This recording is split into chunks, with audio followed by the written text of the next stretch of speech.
Covid को लेकर आज भी बहुत सारे सवाल हैं जो कि तमाम लोगों के मन में हैं। कोविड का इलाज कैसे हो? इस पर बहुत सारी बात हो रही है, लेकिन जब एक बार आप कोविड से बाहर निकल आते हैं, ठीक हो जाते हैं, तो उसके बाद भी बहुत सारे साइड इफ़ेक्ट्स हैं जो रह जाते हैं। बहुत तरह की समस्याएँ हैं जो कि सामना जिसका करना पड़ सकता है। ऐसी हालत में जब पोस्ट कोविड जो सिम्पटम्स हैं, वो क्या सिम्पटम्स हो सकते हैं? उनका सही इलाज कैसे हो सकता है? कौन से टेस्ट कराने चाहिए? ये सारे सवाल हैं जो कहीं न कहीं हमारे मन में हैं और इन सब सवालों का जवाब देने के लिए हमारे साथ जुड़ रहे हैं सीनियर डॉक्टर अव्यक्त अग्रवाल। मैं डॉक्टर साहब को कनेक्ट करती हूँ। जी सर, आपका बहुत-बहुत स्वागत है हमारे इस स्पेशल शो में। नमस्ते नमस्कार सर। प्रियंका जी। जी नमस्कार सर। डॉक्टर अग्रवाल बहुत सीनियर पीडियाट्रिशियन हैं और एलर्जी एक्सपर्ट भी हैं। साथ ही अपने फेसबुक और सोशल मीडिया के थ्रू लोगों को बहुत ज़्यादा अवेयर कर रहे हैं हेल्थ को लेकर के। बहुत तगड़ी फैन फॉलोइंग है इनकी। और अच्छी बात यह है कि आज हम लोग जो दो मसले मुझे लगता है जिस पे हम बात करना चाहते हैं, उन दोनों में ही सर की एक्सपर्टाइज है। एक है जो मैं बता रही हूँ कि पोस्ट कोविड जो सिम्टम्स हैं, उनको हम कैसे ट्रीट कर सकते हैं, सही तरीका क्या है इलाज का, क्या चीज़ करनी चाहिए, क्या नहीं। और दूसरी चीज़ है जो वैक्सीनेशन को लेकर के भी लोगों के मन में बहुत सारे सवाल हैं, बहुत सारा कन्फ्यूजन है। तो मैं आज इन्हीं दोनों मसलों पर मैं बात करूंगी डॉक्टर साहब से। सर, पहली चीज जो मन में किसी के भी आती है वो आती है कि जो कोविड है, ये जो बीमारी है, इससे कितने दिन में पूरी तरह से रिकवरी हो सकती है? प्रियंका जी सॉरी, आवाज नेटवर्क शायद प्रॉब्लम है, कुछ आवाज टूट कर आ रही है। जी। मैं ये पूछ रही थी आपसे कि जो पहले कोविड ठीक आ रही थी, अभी अभी पहले अच्छा हो रहा था, अभी अभी राइट नाउ कुछ हुआ है प्रॉब्लम। अब आपको मेरी आवाज आ रही है? हाँ, एक मिनट, मुझे क्वेश्चन दिख रहा है, कोविड से पूरी तरह रिकवर कितने दिन में हो जाते हैं, आपने ये जी पूछा? जी जी बिल्कुल। ओके, मेरी आवाज ठीक आ रही है ना? हाँ जी, बिल्कुल साफ है। ओके, कोविड में रिकवर 14 डेज तक मेनली जो है उसको एक खतरे का पीरियड जो होता है हमारा, वो होता है आमतौर पर 8 दिन से लेके 12 दिन का पीरियड सबसे ज्यादा खतरनाक होता है, जबकि साइटोकाइन स्टॉर्म होता है 14 डेज। शुरुआत में जो 8-9 दिन होते हैं वो वायरल रेप्लिकेशन का फेज होता है, जब वायरसेस काफी तेजी से रेप्लिकेट करते हैं और बहुत सारे लोगों में हमारी बॉडी इम्यूनिटी ही खत्म कर देती है वायरस को, तो बहुत सारे लोग एसिम्प्टोमेटिक हो जाते हैं या माइल्ड इन्फेक्शन होता है और 9-10 दिन में ठीक हो जाते हैं। ऐसे लोग जो मॉडरेट इलनेस में गए, जिनको लंग इन्वॉल्वमेंट हो गया है, निमोनिया हो गया या उससे आगे और सीवियर इन्वॉल्वमेंट होकर ऑक्सीजन नीड हो गई, ये वाले जब ठीक होते हैं तो 14 डेज के बाद उसमें रिकवरी अधिकतर पाई जाती है।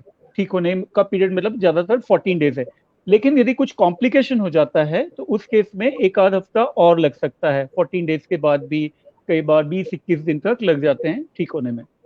जी सर, यहाँ पर मेरा सवाल ये है कि जो एक मोटे तौर पे 14-15 दिन की बात तो होती है, लेकिन आम तौर पर कुछ ना कुछ सिम्टम्स रह जाते हैं। किसी को बॉडी एक रह जाता है, किसी के पैर में आप दर्द की शिकायत सुनेंगे। कमजोरी जो है वो बहुत ही कॉमन प्रॉब्लम है या साइड इफेक्ट है इसका। जी, आवाज आ पा रही है? ओके, हाँ तो एक मिनट। ओवरऑल जो भी लक्षण है ना, कुल मिलाकर के मैं उनकी बात कर रही हूँ कि वो एक पूरी तरीके से फिट एंड फाइन, जैसे आप एक जैसे पहली स्टेज थी आपकी कोविड होने से पहले, वैसी वाली स्टेज में आप कब लौट सकते हैं? ऑलमोस्ट कितने दिन लग जाते हैं? इसको पोस्ट कोविड सिंड्रोम बोलते हैं, जो कि जी लगभग कोविड से रिकवर हुए 30% लोगों में पाया जाता है। 30% मतलब आप ले लें कि हर 3 में से 1 व्यक्ति, तो 3 में से 1 में का अर्थ हुआ कि 2 तो बिल्कुल नॉर्मल फिट फील करने लगेंगे जल्दी ही, मतलब कि 15 दिन 16 दिन के बाद। एक को प्रॉब्लम्स परसिस्ट करेंगी। तो वो प्रॉब्लम क्या क्या होती हैं? इसमें पोस्ट कोविड प्रॉब्लम्स में खांसी लंबे समय तक होना, कभी कभी 15 दिन, 1 महीना, 2 महीना, 3 महीने तक भी खांसी रह सकती है, गला खराब महसूस हो सकता है, थकावट की या कमजोरी, जो लोग बोलते हैं कमजोरी को महसूस करना, थकावट महसूस करना, स्मेल लॉस जो होता है कोविड में, कभी कभी ये महीनों तक वापस नहीं आता पूरी तरह, कंप्लीटली। इसी तरह से बॉडी एक, कुछ लोगों को होते हैं मसल्स में पेन होते हैं, कभी कभी कुछ लोगों को मसल्स कांपती हैं या हाथ पैर कांपने लगते हैं कमजोर होकर। तो कुछ लोगों को स्लीप रिलेटेड इश्यूज होते हैं कि उनको नींद उतने अच्छे से नहीं आती। कुछ लोगों को पैनिक अटैक्स, जैसे धड़कन तेजी से बढ़ जाती, खासकर ऐसे लोग जो आईसीयू से बाहर निकले हैं, तो उनको एक तरह से पोस्ट ट्रॉमेटिक स्ट्रेस डिसऑर्डर, जो कि का आप किसी भी लाइफ में कोई बड़ा स्ट्रेस आ जाए, किसी की मृत्यु हो जाए, परिजन की कोई बड़ा एक्सीडेंट हो जाए आपका, तो इसके बाद पोस्ट ट्रॉमेटिक स्ट्रेस डिसऑर्डर जो है एक नोन एंटिटी है। उस तरह के लक्षण कोविड से रिकवर्ड ऐसे पेशेंट जो कि आईसीयू से बाहर आए हैं उनमें भी देखने मिलते हैं। तो इस तरह के सिम्टम्स दिखने मिलते हैं। तो इसको डील करने के लिए अभी बहुत सारे डॉक्टर्स को भी नई नई जानकारियां मिल रही हैं। कोविड क्योंकि नया वायरस है, इसके प्रॉपर प्रोटोकॉल्स नहीं बने हैं, लेकिन मैं कहूंगा कि मैग्नीशियम, कैल्शियम और विटामिन डी, खासकर स्टेरॉइड्स चले हुए हों तो, और B12 की का सप्लीमेंटेशन हमें अच्छे से करना चाहिए। खाने में जो है एक समुचित बैलेंस डाइट, हल्का हल्का एक्सरसाइज शुरू करके उसको धीरे धीरे धीरे बढ़ाना चाहिए अपनी कैपेबिलिटी के अनुसार। ठीक है प्रियंका जी? जी। और हाँ। स्लीप अच्छी लेना चाहिए। और कोई इश्यू हो जैसे हार्ट रिलेटेड या डिप्रेशन, एंजाइटी, इसके लिए डॉक्टर को संपर्क करना चाहिए। जिंक भी लिया जा सकता है। जी बताइए, पूछे।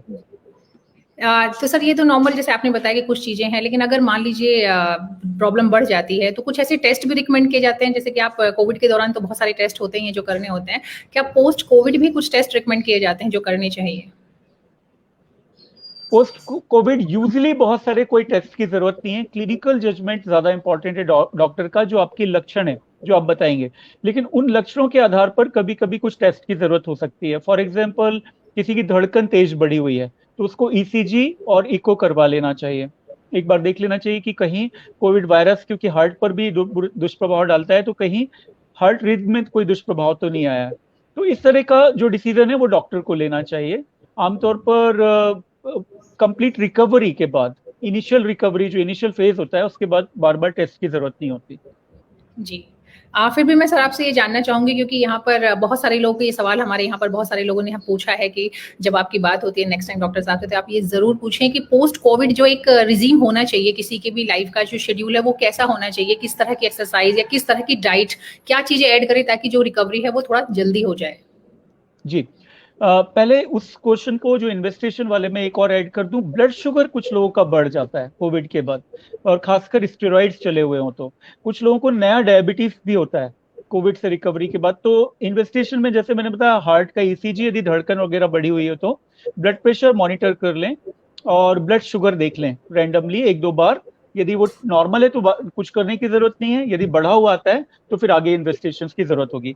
अब आपने पूछा मुझे कि डाइट में क्या देना है या एक्सरसाइज क्या करना है। तो डाइट, जो भी आपकी फैमिली डाइट है, वेज नॉन वेज, वो बैलेंस रूप में आपको लेनी है, जिसमें कि fibres, vitamin, minerals, carbohydrate, protein, fat और वाटर, इनकी समुचित मात्रा होना चाहिए। तो हमारी जो भारतीय डाइट है, जिसमें दाल, चावल, सब्जी, रोटी, फल, दूध, दही, एग, जो लोग नॉनवेज खाते हैं नॉनवेज, इनका एक संतुलित मिश्रण, नट्स अलग अलग तरह के आते हैं, मूंगफली है, बादाम है, इनको दिन भर की डाइट में हमें शामिल करना चाहिए। फ्रीक्वेंट डाइट, थोड़ा थोड़ा 5-6 बार इनको शामिल करना चाहिए। एक्सरसाइज, शुरू में कोविड से बॉडी काफी टूट चुकी होती है, तो इसलिए एकदम से, यदि आप जिम भी कर रहे हैं, आप बहुत एथलेटिक भी हैं, तो भी एकदम से उसको स्केल अप मत कर दीजिए, एकदम से जिम वगैरह मत शुरू कर दीजिए। पहले धीमे धीमे बॉडी को एकस्टम्ड होने दीजिए, नॉर्मल लाइफ में रूटीन वर्क करना शुरू कीजिए, थोड़ा वॉकिंग करना शुरू कीजिए, हल्का स्ट्रेचिंग एक्सरसाइज या योगा वगैरह करना शुरू कीजिए, प्राणायाम वगैरह। और ये इसके बाद फिर जब आप महसूस अच्छा करने लगे अपनी बॉडी में, तब जाकर फिर अन्य चीजों की ओर हमें आना चाहिए, बाकी एक्सरसाइजेज जैसे मसल की स्ट्रेंथ ट्रेनिंग होती है। एक चीज जो बहुत सारे लोग नहीं कर रहे होते हैं वह मैग्नीशियम सप्लीमेंटेशन। मैग्नीशियम सप्लीमेंटेशन हमारी मसल्स रिकवरी को तेज करता है। बहुत सारे लोग विटामिन डी, कैल्शियम, ये सब जानते हैं और ले रहे होते हैं। जिंक तो एक्टिव कोविड के समय ही ले रहे होते हैं, लेकिन मैग्नीशियम नहीं लेते हैं, और डॉक्टर्स भी नहीं लिखते हैं मैग्नीशियम। लेकिन एक मैग्नीशियम बेहद इंपॉर्टेंट तत्व है जो हमारी डाइट में कई बार हमें कम मिल रहा होता है। तो मैग्नीशियम की टैबलेट्स आती हैं 200 मिलीग्राम की, वो एक रोज दिन में ले लेना चाहिए। 15 दिन, 1 महीना, 2 महीना ले सकते हैं। ठीक है। हाँ सर, ये तो बहुत बढ़िया जानकारी आपने दी, और पोस्ट कोविड पर जो चीज़ें थी, जो कन्फ्यूजन थे या जो चीज़ें जो एक रिजीम होना चाहिए वो आपने बताया। दूसरी जो और एक बहुत इंपॉर्टेंट चीज़ आज की डेट में लोगों के मन में जो सवाल है वो है वैक्सीनेशन से जुड़ा हुआ। बहुत सारे मिथ भी हैं, कहीं ना कहीं लोगों को गलत फहमियां भी हैं, बहुत सारे जो मैसेज हैं वो भी सर्कुलेट हो रहे होते हैं। तो हम लोग कुछ सवाल हैं जो कि हमारे वैक्सीनेशन से जुड़े हुए हैं, वो मैं चाहती हूँ कि आप उनके भी जवाब हम लोग को दें। पहला सवाल होगा कि जो नॉर्मली किसी के भी मन में आता है कि अगर पीछे हाल में कुछ ऐसे केसेस सामने आए, आज भी अखबार में हम लोगों ने एक ऐसा केस देखा है कि जहाँ पे कि दोनों डोज लगवाने के बावजूद पेशेंट की या तो डेथ हो गई या कंडीशन बहुत सिवियर है।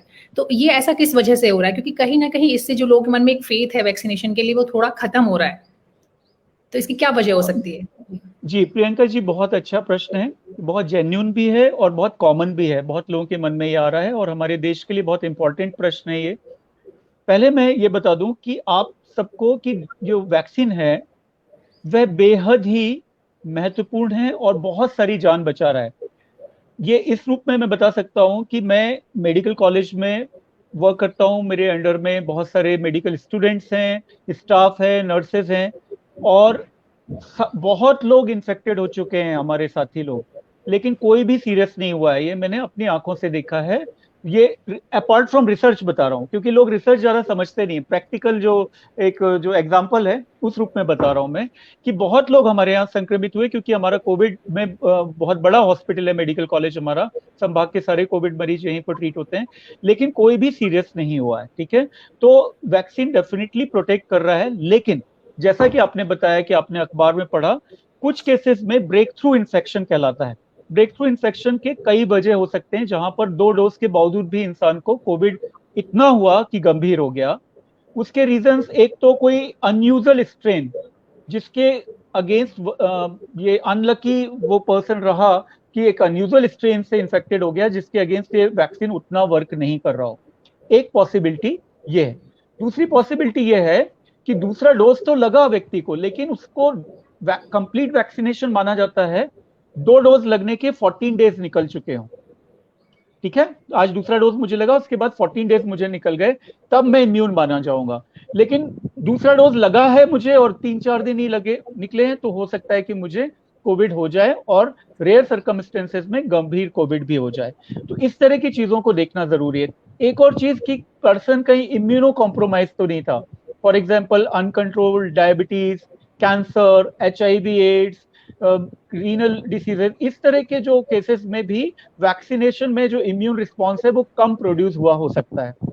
जहां तक भारत में कोविशील्ड और कोवैक्सीन जो लग रहा है उसकी बात है, तो दोनों की एफिकेसी 70% 80% के अराउंड है। एफिकेसी का अर्थ होता है कि या आज जैसे आपको वैक्सीन लगा तो आपको 70% चांस होगा कि आपको कोविड नहीं होगा। ठीक है, इसका अर्थ ऐसे नहीं लिया जाना चाहिए कि 100 लोगों को लगा तो 70 लोगों को कोविड नहीं होगा और 30 लोगों को होगा, ऐसा नहीं है इसका मतलब।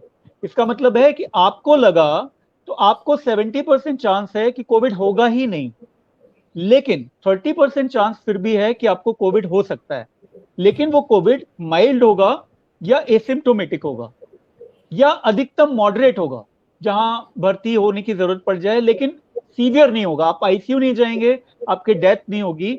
इसकी ये 100% है प्रोटेक्शन जो रिसर्च में पाया गया। तो ये रिसर्च में 100% प्रोटेक्शन था, लेकिन कम्युनिटी में कुछ केसेस डेफिनेटली ऐसे देखने मिल रहे हैं एक्सेप्शनली, जहां पर 2 डोज भी लगने की हिस्ट्री मिल रही है। उनको रिसर्च करने की और जरूरत है कि उन पर्टिकुलर पेशेंट्स में क्या क्या फैक्टर्स थे या उनको किस स्ट्रेन ने प्रभावित किया। लेकिन इन इक्का दुक्का केसेस से अभी देखिए 15-16 करोड़ वैक्सीन लग चुके हैं, तो उन 15-16 करोड़ वैक्सीन की विश्वसनीयता या क्रेडिबिलिटी को क्वेश्चन मार्क नहीं लगाना चाहिए किसी को भी, और किसी भी व्यक्ति को भारत के वैक्सीन लेने में इस समय किंतु परंतु नहीं करना चाहिए, उन्हें लगना ही चाहिए। ठीक है, इसके अलावा अभी कोई दूसरा रास्ता ढंग का नहीं है आपके अपने लिए, आपके परिवार के लिए और आपके देश के लिए। तो इसमें आपको साथ देना है, खुद के लिए भी औरों के लिए भी। जी जी सर, चूंकि आपने बताया कि वैक्सीन लगाना बहुत जरूरी है और सब लोग मतलब सरकार से लेकर आम लोगों तक इस बात को पर चर्चा कर रहे हैं कि वैक्सीनेशन होना चाहिए, लेकिन वहीं दूसरी तरफ एक मैसेज है जो कि व्हाट्सएप पर या दूसरे सोशल मीडिया के थ्रू जो है सर्कुलेट हो रहा होता है, वो होता है कि वैक्सीनेशन के बाद लगभग 1 हफ्ते से 10 दिन के बीच जो है इम्यूनिटी वीक हो जाती है और उस दौरान आपको जो है कोविड या कोई दूसरी बीमारी होने के चांसेस बढ़ जाते हैं। अब ये वैक्सीनेशन के बाद इम्यूनिटी वीक होने में कितनी सच्चाई है और क्या रीजन है इसके पीछे, अगर वाकई कोई वजह है तो? ये मैंने भी सुना है ये वाला मिथ, ये एब्सोल्युटली बेसलेस है। अवैज्ञानिक मिथ है, और इसमें कोई भी एक्सप्लेनेशन की भी जरूरत नहीं है ज्यादा, क्योंकि ये टोटली बेसलेस है। एक मतलब जो हवा उड़ जाती है ना, जैसे वो जी उस टाइप से व्हाट्सएप से किसी ने चला दिया तो चल निकला। कहीं कोई ऐसा नहीं है कि वैक्सीन लगने से किसी की इम्यूनिटी कम हो जाएगी, इसका कोई दूर दूर तक रिश्ता नहीं है। ये वैक्सीन पर्टिकुलरली कोविड के खिलाफ एंटीबॉडीज प्रोड्यूस करेगा। जो एंटीबॉडीज इम्यूनिटी का ही एक जरिया है। इम्यूनिटी कम होने का अर्थ होता है कि आपकी बाकी इम्यून मतलब सिस्टम जो है वो उसमें कमी आ जाए। तो ये वैक्सीन ऐसा कुछ भी नहीं करते हैं, बिल्कुल भी इसमें कोई सच्चाई नहीं है। जी। अब एक सवाल ये आता है कि अगर आपकी पहली डोज लगाने के बाद कोविड हो जाए, जो कि कुछ केसेस में हो भी रहा है, तो दूसरी डोज कब लगवानी चाहिए? जो आपका पहले से तय वक्त है उस पे लगवानी चाहिए या फिर कुछ इंतजार करना चाहिए? ये बहुत अच्छा क्वेश्चन है, और इनफैक्ट ये कुछ लोगों में नहीं हो रहा है, बहुत लोगों में हो रहा है। उसकी वजह यह है कि जब हमारा वैक्सीनेशन प्रोग्राम शुरू हुआ उसी वक्त ये पीक भी शुरू हुआ साइमल्टेनियसली, लगभग लगभग। तो बहुत सारे लोग संक्रमित हो चुके थे ऑलरेडी, वायरस अंदर है, और वो वायरस के साथ उनको पता नहीं था और वैक्सीन सेंटर में गए हैं और वैक्सीन लगवा लिया। उसके लक्षण वैक्सीन लगने के 1 हफ्ते बाद, 5 दिन बाद, 10 दिन बाद उनको आए, है ना, क्योंकि पीक भी उसी वक्त चल रहा था और वैक्सीन भी लग रहा था, तो ये कोइंसिडेंस हो गया। तो अब करना क्या है? दूसरा आपका प्रश्न है कि दूसरा डोज कब लगवाएं। पहला डोज लगवा लिया और बीच में उनको पता चला कि उनको कोविड है। आप जी यदि कोविड से आप ठीक हो जाते हैं तो ठीक होने के बाद अपनी शेड्यूल डेट जो भी है आपकी नेक्स्ट डोज की, उसी डोज पर लगवाएंगे। फॉर एग्जाम्पल, आज मैंने 5 तारीख को एक वैक्सीन लगवाया, तो अगली डेट मेरी फॉर एग्जाम्पल या तो 5 तारीख को आ रही है अगले महीने, या 1.5 महीने का हम मान लें तो 15 या 20 तारीख को है डेट। तो और मैं 20 तारीख के आसपास टोटली एसिम्टोमेटिक हूँ, ठीक हूँ, तो मैं दूसरी डोज उसी डेट पर जाके लगवा सकता हूँ, कोई प्रॉब्लम नहीं है। समझ गए? लेकिन यदि मुझे सिम्टम्स हैं उस समय भी, मैं कोविड से रिकवर नहीं हुआ हूँ, सिम्टम्स लाइक फीवर है, खांसी है, थकावट है, सांस लेने में दिक्कत है, तो उस समय मैं टाल दूंगा वैक्सीन को। अदरवाइज इसी से जुड़ा एक प्रश्न लोग पूछते हैं कि कोविड यदि हमको पता नहीं है एसिम्टोमेटिक है, हमने वैक्सीन लगवा लिया, तो क्या हमको कोई साइड इफेक्ट हो जाएंगे? नहीं होंगे। किसी एक्टिव कोविड पेशेंट को यदि वैक्सीन लग भी जाता है तो भी उसको कोई प्रॉब्लम नहीं होगी, लेकिन ये वैक्सीन की वेस्टेज होगी, क्योंकि आपको ऑलरेडी वायरस अंदर जा चुका है, ठीक है, और उसी समय आपको वैक्सीन लगवा भी देंगे तो कोई एक्स्ट्रा एंटीबॉडीज प्रोड्यूस नहीं होंगी। लेकिन ऐसा नहीं कि आपको कोई बड़ा नुकसान हो जाएगा। जी ठीक है, जी। इसी से उम्मीद है मैं आसानी से समझा पा रहा हूँ कि नहीं मुझे, मतलब नहीं, बहुत कॉम्प्लेक्स तो नहीं, कॉम्प्लिकेटेड तो नहीं हो रहा है, मतलब बिल्कुल, बहुत हाँ अच्छी तरीके से हाँ समझा ठीक। रहे हैं आप। हाँ। जी। तो मैं दूसरा इसी से जुड़ी एक और चीज़ जो लोग के मन में वो है कि अगर मान लीजिए आपको कोविड नहीं हुआ है, लेकिन कुछ और वजह कोई आपका एंगेजमेंट है या आप कहीं किसी और काम में उलझ गए हैं और आप अपनी जो सेकंड डोज़ है वो नहीं ले पा रहे हैं, तो दोनों डोज़ के बीच जो मैक्सिमम डिफरेंस है, जो अंतर है, अंतराल वो कितना हो सकता है? आइडियल तो 6 to 8 वीक्स बोलूंगा मैं, लेकिन मैक्सिमम आप 3 मंथ्स कर सकते हो। यदि कोई ऐसे एक्सेप्शनल सर्कमस्टेंसेस आ जाते हैं तो 3 मंथ्स तक किया जा सकता है। जी। सर अब आता है एक ऐसा सवाल जिसका कि बहुत ही मतलब बार-बार जिस पे डिस्कशन होता है, लेकिन फिर भी मैं चाहूँगी कि आप एक बार इस पर ज़रूर लोग जो भी कोई कन्फ्यूजन है उसको क्लियर करें कि जो अभी वैक्सीन हमारे यहाँ पे जो दोनों वैक्सीन अवेलेबल हैं, उसमें से कौन-सी वैक्सीन जो है वो ज़्यादा असरदार है? और कई बार जैसे कि कुछ पहले तो आप यही इसी सवाल का जवाब दीजिए, फिर मैं सेकंड सवाल पूछती हूँ आपसे। जी। दोनों वैक्सीन की एफिकेसी लगभग बराबर है। कोवैक्सीन की हल्की सी ज्यादा क्लेम्ड है जो उनकी रिसर्च में आया है बायोटेक की, लेकिन अभी वो पीयर रिव्यू नहीं हुआ है, उसके जो पीयर रिव्यू पब्लिश नहीं हुआ है। तो अभी मैं ये कहूंगा कि दोनों ही वैक्सीन बराबरी से एफिकेशियस हैं और दोनों ही सुरक्षित हैं। जी, लेकिन सर इसी में कुछ लोगों का मानना है, जिन लोगों ने लगवाया है, कि कोविशील्ड लगवाने के बाद जो साइड इफेक्ट्स हैं वो थोड़े ज़्यादा नज़र आ रहे हैं कोवैक्सीन के मुकाबले।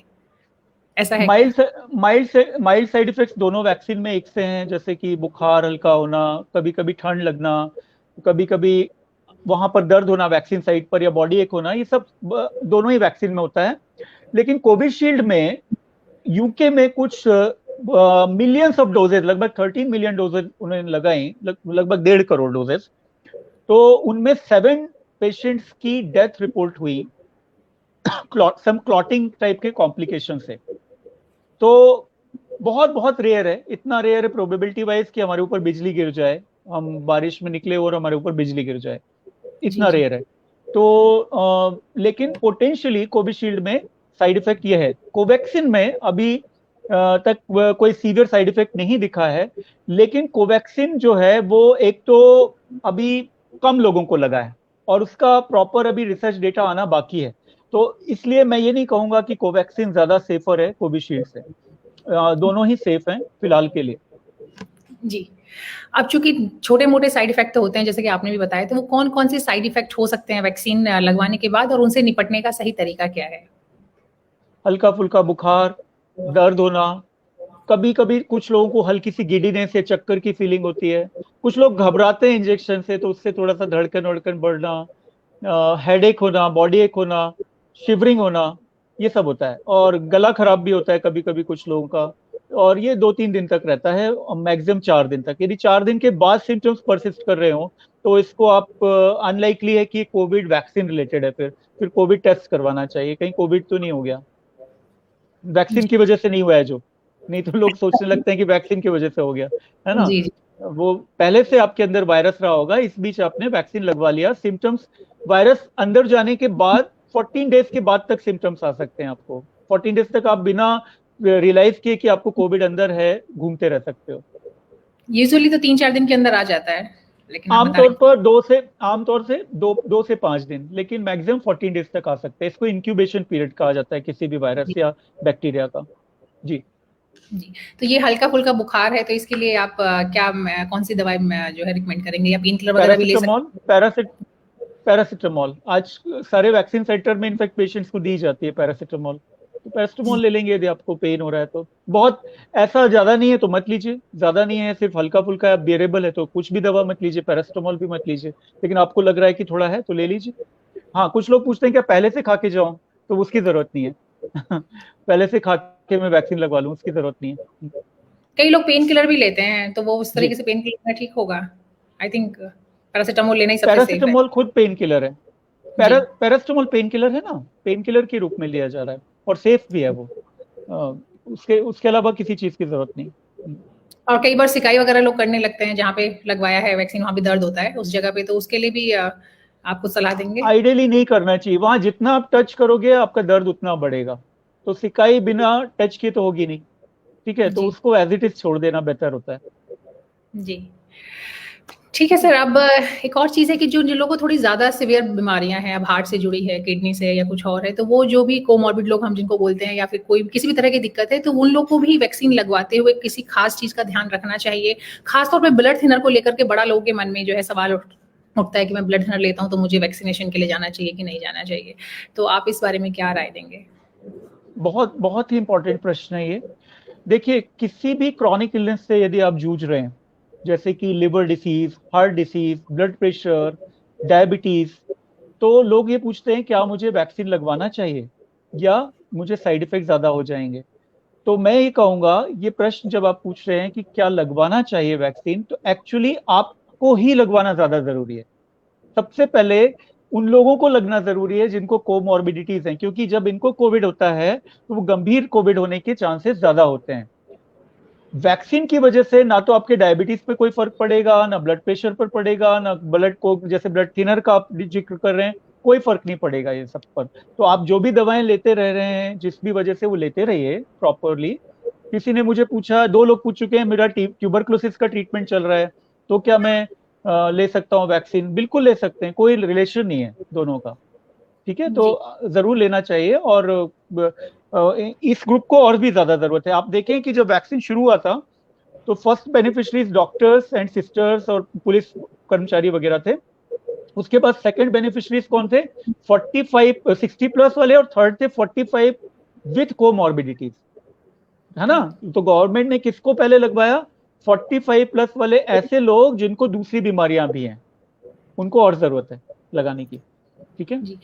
तो सर इनको कोई खास मतलब ऐसे जो मेडिसिन्स है रेगुलर वो तो लेनी ही होती हैं, लेकिन इनको क्या अपने डॉक्टर से एडवाइस लेकर तब जाना चाहिए, या फिर ऐसे ही जो रूटीन में दवाइयाँ हैं वो लेकर के जा सकते हैं? कोई खास प्रिकॉशन की जरूरत होती है ऐसे पेशेंट्स को? कोई कोई अलग से कोई प्रिकॉशन की जरूरत नहीं है, पैनिक ना करें बस।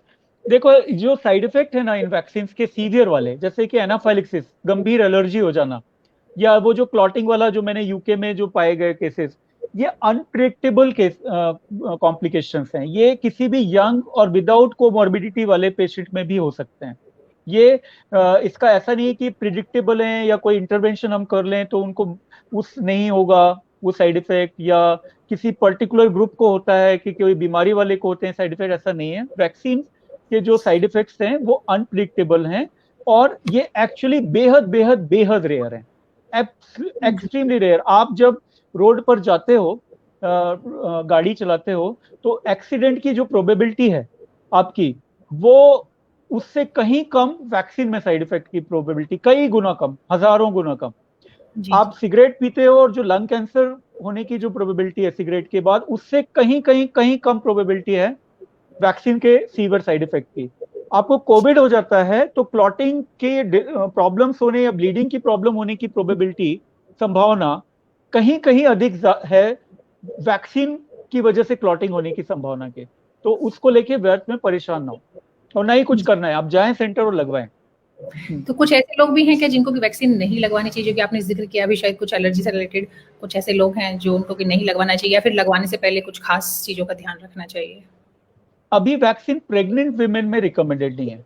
प्रेग्नेंट विमेन हो गई और ब्रेस्ट फीडिंग विमेन हो गई, इन दो ग्रुप में अभी रिकमेंडेड नहीं है। लेकिन इसमें भी काफी मांग आ रही है। ऑब्स्टेट्रिक्स जो सोसाइटी है, अमेरिकन ऑब्स्टेट्रिक और गायनेकोलॉजी सोसाइटी, ये सब डिमांड करेंगे प्रेगनेंसी ग्रुप को भी ओपन करना चाहिए वैक्सीन के लिए। वो इसलिए अभी ओपन नहीं क्योंकि रिसर्च डेटा नहीं आया है। आप जानते हैं कि इमरजेंसी लाइसेंस के रूप में वैक्सीन को परमिशन मिली है, तो उतना रिसर्च डेटा नहीं आया है कि ये प्रेगनेंसी के समय सेफ है कि नहीं। लेकिन क्योंकि कोविड खुद प्रेगनेंसी में बहुत खतरनाक है, इस वजह से वैक्सीन प्रेग्नेंट वुमेन को देर सवेर शुरू हो जाएगा, मुझे ऐसा लगता है, और ब्रेस्ट फीडिंग मदर को। दूसरा ग्रुप है जिनको सीवियर एनाफाइलेक्सिस किसी और दवा से हुई हो। एनाफाइलेक्सिस का अर्थ होता है गंभीर जानलेवा एलर्जिक रिएक्शन।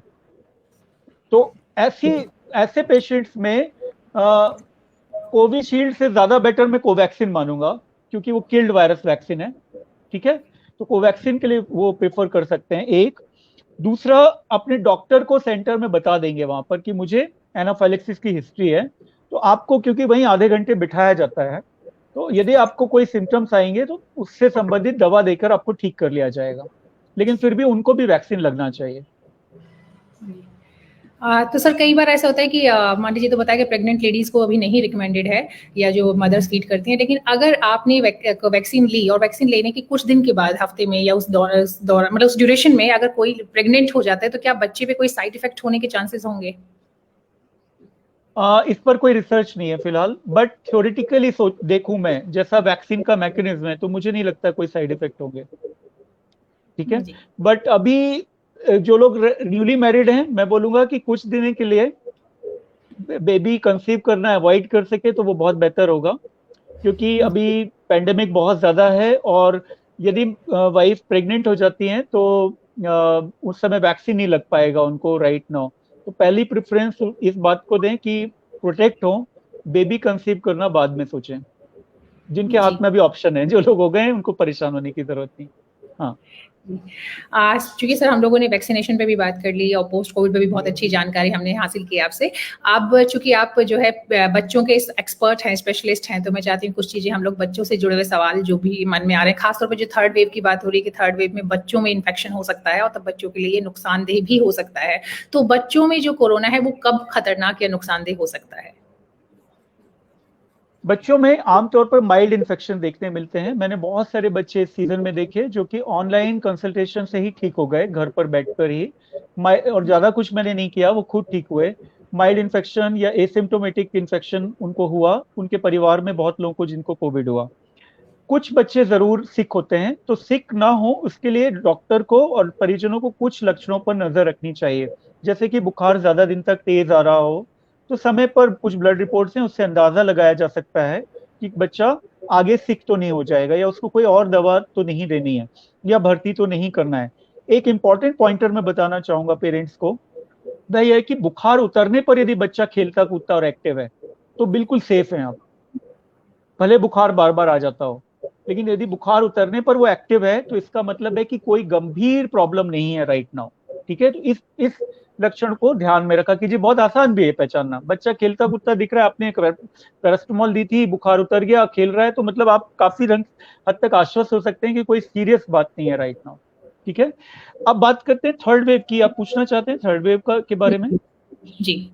थर्ड वेव का ये जो कयास है कि बच्चों में ज्यादा होगा या उनको सीरियस बनाएगा, ये टोटली अनसाइंटिफिक कयास है और बेसलेस है। और इसका वायरस कैसा बिहेव करेगा, अभी तो हम लोग ही नहीं जानते हैं कि ह्यूमन बींग्स कैसा बिहेव करेंगे 3 महीने के बाद। तो वायरस कैसे बिहेव करेगा ये कहाँ से जान लोगे आप? वायरस में क्या परिवर्तन होंगे, क्या म्यूटेशंस होंगे, ये प्रिडिक्टेबल नहीं है दुनिया में किसी भी साइंटिस्ट के द्वारा। ठीक है, तो ये लूज कमेंट होगा यदि मैं बोलूं कि आगे चल के इस एज ग्रुप को ज्यादा अफेक्ट करेगा virus. It's not like that.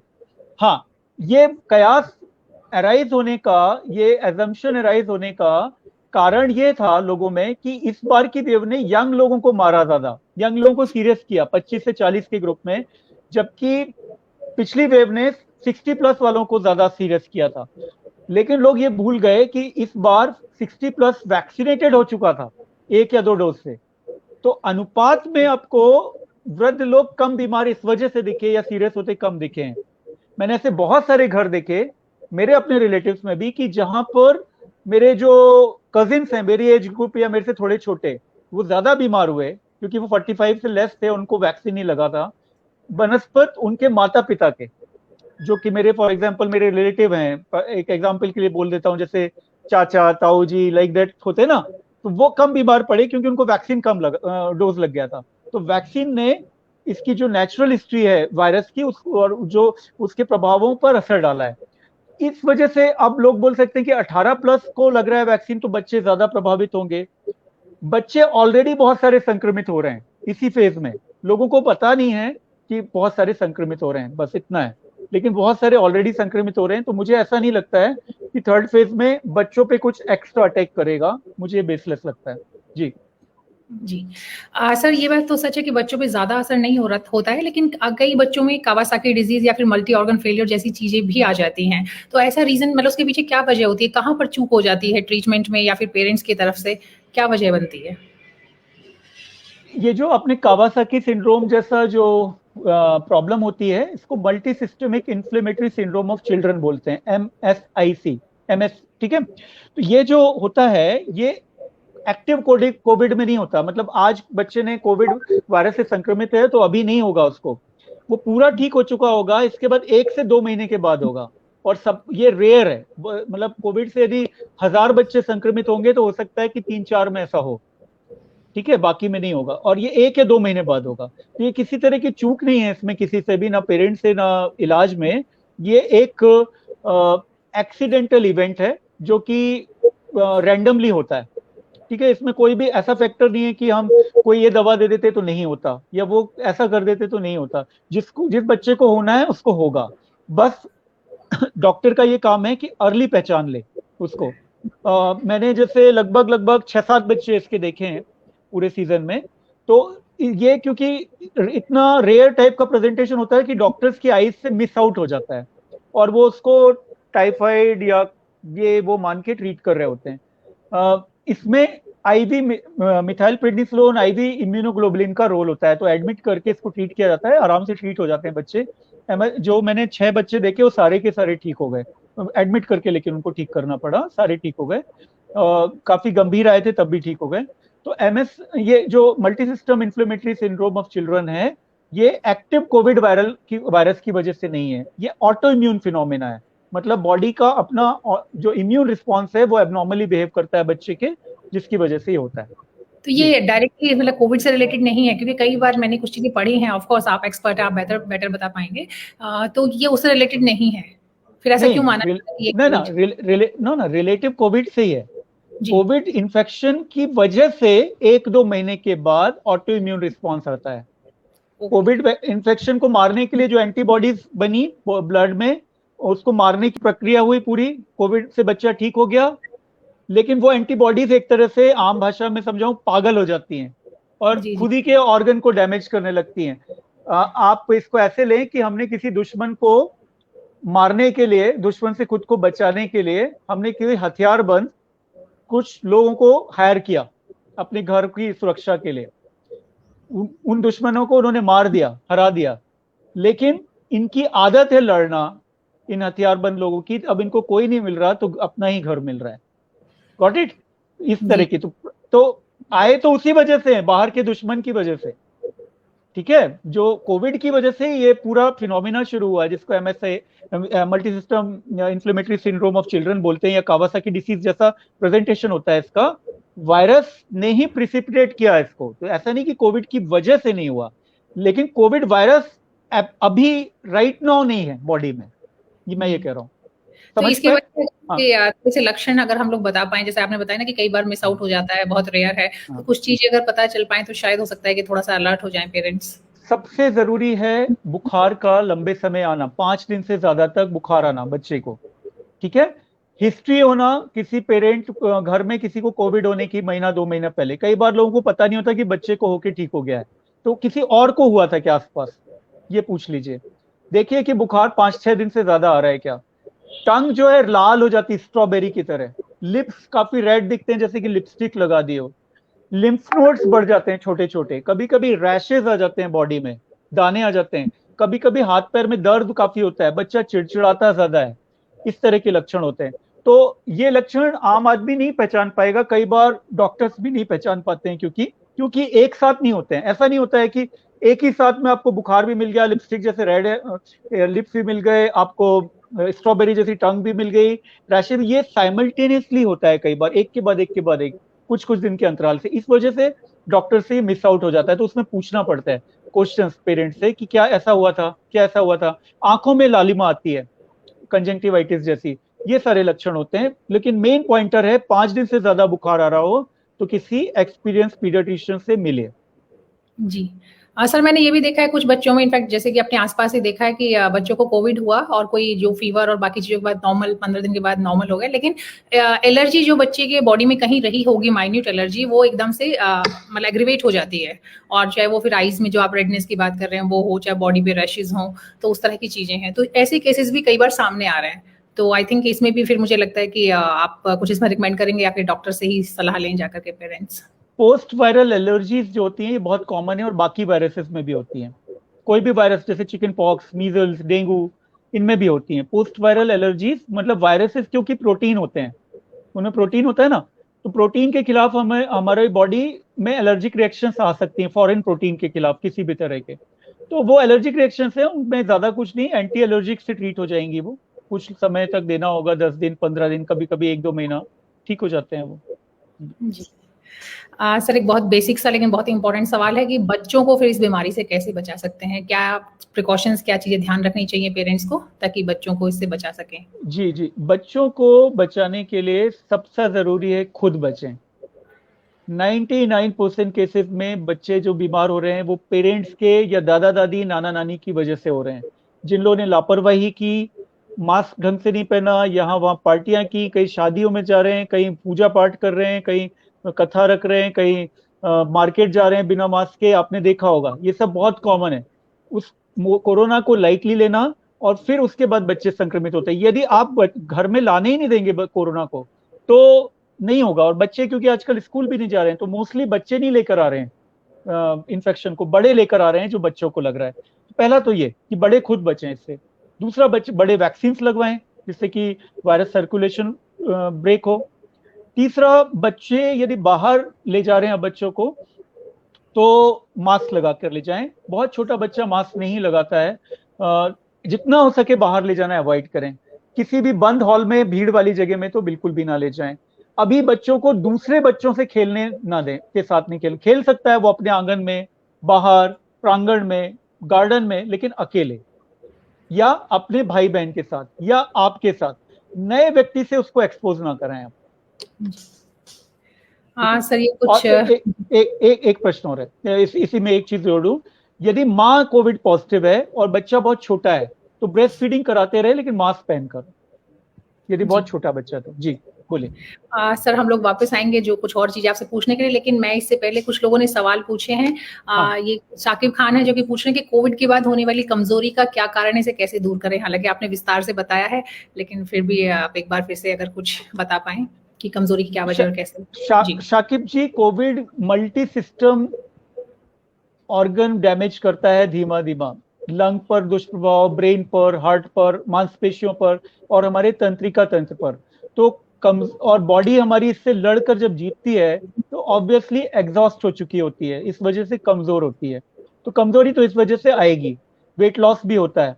फिर कुछ दवाएं जो चलती हैं, जैसे स्टेरॉइड्स वगैरह चले हों, तो जब स्टेरॉइड्स खत्म हो जाते हैं, बंद कर दिए जाते हैं, स्टेरॉइड जब आप लेते हैं तो बड़ा अच्छा लगता है, आपको बड़ी जल्दी ठीक फील करते हैं, भूख बहुत बढ़ जाती है, यूफोरिया फील होता है, बड़ा एनर्जेटिक फील करते हैं।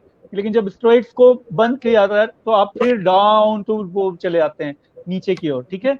तो इससे फील होता है। तो मैंने आपको जैसे बताया है कि मैग्नीशियम, इस वीडियो में सुन लेना कि शुरू में डिटेल में बताया मैंने, मैग्नीशियम विटामिन डी का इंजेक्शन लगवा लेना चाहिए एडल्ट्स को 6 लाख आयु का, क्योंकि स्टेरॉइड्स जब चलते हैं तो विटामिन डी की कमी हो जाती है, तो इससे मांसपेशियों में दर्द और वीकनेस और बोन पेन ये सब होते हैं। तो इंजेक्शन विटामिन डी का 6 लाख इंटरनेशनल यूनिट का डॉक्टर से बात करके लगवाएं। मैग्नीशियम जिंक सप्लीमेंटेशन लें, ये काफी अच्छा रहेगा। और विटामिन बी 12 सप्लीमेंटेशन भी लेना चाहिए। और हल्का हल्का एक्सरसाइज शुरू करें, खुश रहें, नींद अच्छी लें। जी। सर एक और सवाल मेरे पास आया जो कि पूछ रहे हैं कि फर्स्ट वैक्सीन लगवा ली है और when to take second vaccine, ये आपने बता दिया है शुरू में, काफी डिटेल में बताया था। ये इस पर मैंने वीडियो पूरा वैक्सीन पर डाला है, बट ये वाला क्वेश्चन बार बार लोग करते ही रहते हैं। मैंने सिर्फ वैक्सीन वैक्सीन पर एक वीडियो बनाकर डाला हुआ है इसलिए, बट ये वाला जी। बहुत कॉमन है ये क्वेश्चन। एक और सवाल है जिसमें इन्होंने पूछा है कि हैप्पी हाइपोक्सिया सिम्टम्स ट्रीटमेंट, और क्या उसके लिए कोई मेडिसिन भी देनी पड़ती है? हैप्पी हाइपोक्सिया जो है, टर्म जो है, हाइपोक्सिया मतलब हमारे टिश्यूज में ऑक्सीजन की कमी होना, और हैप्पी हाइपोक्सिया मतलब उसको टर्म दिया गया कोविड के साथ साथ कि जब आप खुश हैं, पता नहीं चल रहा है आपको कि आपके ब्लड में ऑक्सीजन की कमी हो गई, टिश्यू को ऑक्सीजन, और आप बढ़िया मजे से हैं, ठीक है। और ये जो है कोविड में बड़ा पिक्युलरली देखा गया जब वुहान में हुआ था। ये अन्य तरह के निमोनियाज में नहीं होता है। अन्य तरह के निमोनियाज में जब ऑक्सीजन का स्तर गिरने लगता है तो सांस बहुत जल्दी तेज हो जाती है, इंसान को डिस्कम्फर्ट लगना लगता है, बट कोविड में लंग जब तक सिग्निफिकेंटली डैमेज नहीं हो जाते हैं तब तक इंसान को पता नहीं चलता। तो इस वजह से इसको हैप्पी हाइपोक्सिया बोलते हैं। और इस वजह से शुरू के फर्स्ट फेज में वुहान में बहुत डेथ हुई, लोग सीरियस होकर आए, क्योंकि पल्स ऑक्स में सैचुरेशन 60% तक ड्रॉप हो जाता था, लोगों को पता ही नहीं चलता था, और जब अस्पताल आते थे तो कोलैप्स हो जाते थे। लेकिन पल्स ऑक्सीमीटर आने के बाद से अब हम इस पर नजर रख पाते हैं। अलग से कोई ट्रीटमेंट नहीं है हैप्पी हाइपोक्सिया का। हाइपोक्सिया जब भी हो तो ऑक्सीजन लगाना पड़ेगा, और हाइपोक्सिया ना होने दें आप, इसके लिए आपको प्रॉपर दवाएं, रेस्ट, और समय समय पर जो जरूरत है, जैसे स्टेरॉइड्स की जब जरूरत है तो स्टेरॉइड लेना, एंटीवायरल की जब जरूरत है एंटीवायरल शुरू होना, रेस्ट मिलना, पानी ज्यादा लेना, जिससे कि हम उस स्टेज में ही ना पहुंचे। और उस स्टेज में पहुंचने को मॉनिटर करना कुछ ब्लड टेस्ट के माध्यम से, चेस्ट एक्सरे या सीटी स्कैन के माध्यम से जरूरी है कि हम हाइपोक्सिया की स्टेज पर ही ना पहुंचे, ठीक है। तो हैप्पी हाइपोक्सिया बेसिकली एक राइट टर्म उसका सिर्फ हाइपोक्सिया है। हैप्पी हाइपोक्सिया का मतलब हुआ जब आपको हाइपोक्सिया का कोई भान ही ना हो रहा हो, पता ही ना चल रहा हो। जी।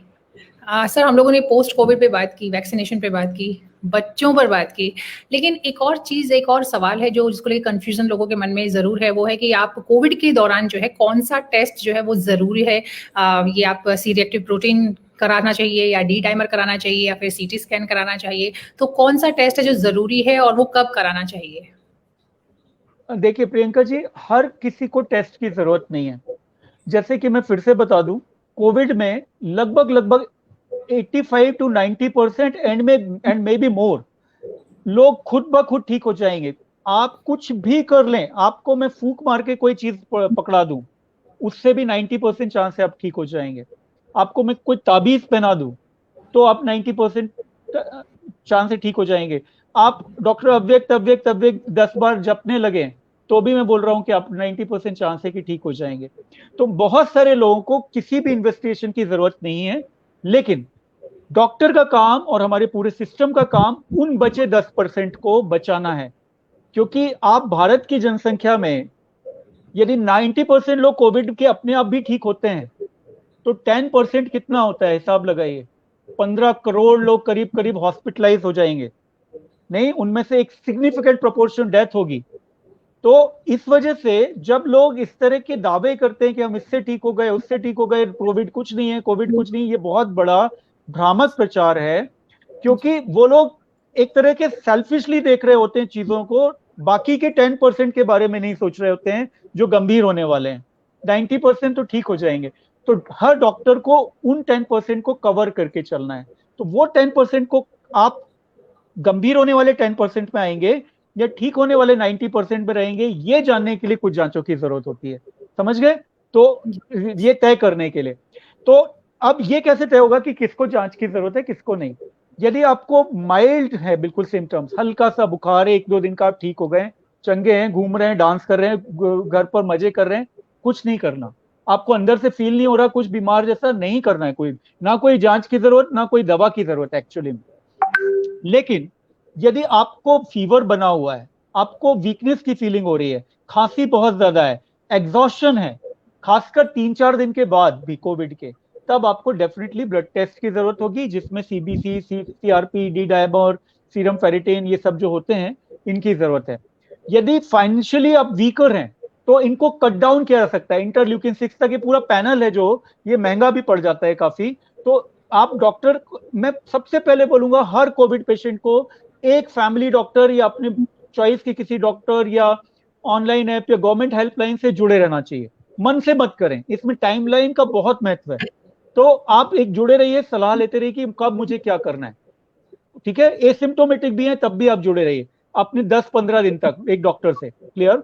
तो आपको इन टेस्ट की जरूरत होगी यदि सिम्टम्स बने रहते हैं। तो सीटी टेस्ट कभी भी जल्दी मत कराइए पहले दूसरे दिन पर, वो फालतू जाएगा, आप बुद्धू बन जाओगे। नॉर्मल आएगा तो आप सोचोगे कुछ भी नहीं था मुझे। और आप, मैंने ऐसे बहुत केसेस देखे जहां पर 10वें दिन पे सीटी इन्वॉल्वमेंट, लंग इन्वॉल्वमेंट 60-70% हो गया, जबकि 1-2 दिन पे उन्होंने पहले ही दिन सीटी करा मारा और वो नॉर्मल था, और बैठे रहे ये मान के कि मेरा तो लंग ठीक है, मुझे कुछ भी नहीं है। ये गलतियां, सीटी स्कैन का आइडल टाइम 4 to 6 डेज पर है, और डॉक्टर की सलाह पर करें इसको, मन से ना जाएं, क्योंकि आप हो सकता है कि व्यर्थ में करा रहे हो अपना सीटी स्कैन। ठीक है? तो 4 to 6 डेज की उस पर जाएं, और सीटी के अनुसार फिर अगला कदम उठाया जाता है। सीटी स्कैन क्यों जरूरी है, ये सीआरपी, डी डायमर, ये सब क्यों जरूरी है?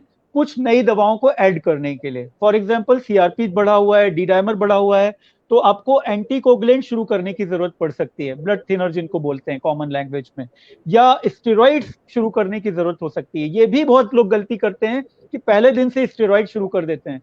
आप यदि पहले दिन से स्टेरॉइड शुरू करोगे तो वायरस को रेप्लिकेशन करने का मौका मिलेगा।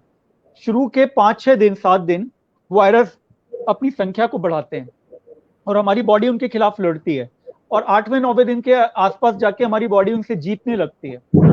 लेकिन 8वें-9वें दिन के आसपास हमारा बॉडी इम्यून रिस्पॉन्स कंफ्यूज होने लगता है, जिसको साइटोकाइन स्टॉर्म बोलते हैं। तो साइटोकाइन स्टॉर्म की अलग दवाएं चलती हैं। तो ये जो ब्लड टेस्ट आपको बता रहे हैं, ये साइटोकाइन स्टॉर्म को डिटेक्ट करने के लिए हैं। सीटी टेस्ट भी उस प्रोग्रेशन को डिटेक्ट करने के लिए जो लंग में हो चुका है डैमेज या नहीं हुआ है। ठीक है, उम्मीद करता हूं ये आंसर हेल्प करेगा। जी सर, एक और सवाल हमारे पास है, ये पूछ रहे हैं कि नॉर्मली 14 दिन के बाद स्टेरॉइड, ब्लड थिनर वगैरह लेना जरूरी ही है, और टेस्ट वगैरह कराना भी जरूरी है क्या? ये तो आपने टेस्ट का तो बता दिया है, लेकिन स्टेरॉइड और ब्लड थिनर बता रहे हैं। 14 डेज के बाद आमतौर पर स्टेरॉइड्स की तो जरूरत नहीं रह जाती है, लेकिन कोई बॉडी नॉर्मल बिहेव कर रही है, उन्होंने साथ में ये भी कहा है कि अगर बॉडी नॉर्मल बिहेव कर रही है तो उसमें भी बंद कर देना चाहिए, बंद कर देना चाहिए, कोई जरूरत नहीं है। यदि उनको फील अंदर से अच्छा है, एवरीथिंग इज फाइन, तो दवाओं को नहीं लेना चाहिए। जी, इनका ये भी पूछना है कि ये स्मेल और स्वाद कब तक लौट पाता है इसमें? कुछ लोगों में स्मेल पार्शियली लौटती है, पूरी तरह नहीं लौटती, और कुछ लोगों में बहुत जल्दी लौट आती है।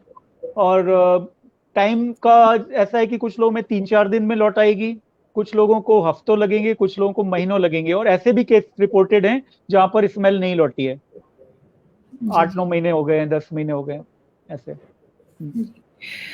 सर, एक और आखिरी सवाल ले लेते हैं हम लोग। ये है, इन्होंने पूछा है कि इनके पेशेंट की उम्र 60 साल है और काफ़ी इनको जो था स्नोफीलिया और किडनी इन्फेक्शन है, और कोविड नहीं डिटेक्ट हुआ है लेकिन सिम्टम्स हैं कोविड के, और इनको क्या खाने में क्या दे सकते हैं, क्योंकि ये काफ़ी परेशान है, और दलिया खिचड़ी और हल्का दाल रोटी खा करके, तो इनके खाने में क्या चीज़ ऐड कर सकते हैं? थोड़ा सा इनको इन्फेक्शन है किडनी में, और टाइफाइड भी रहा है, और उससे पहले लंग्स में भी इन्फेक्शन था।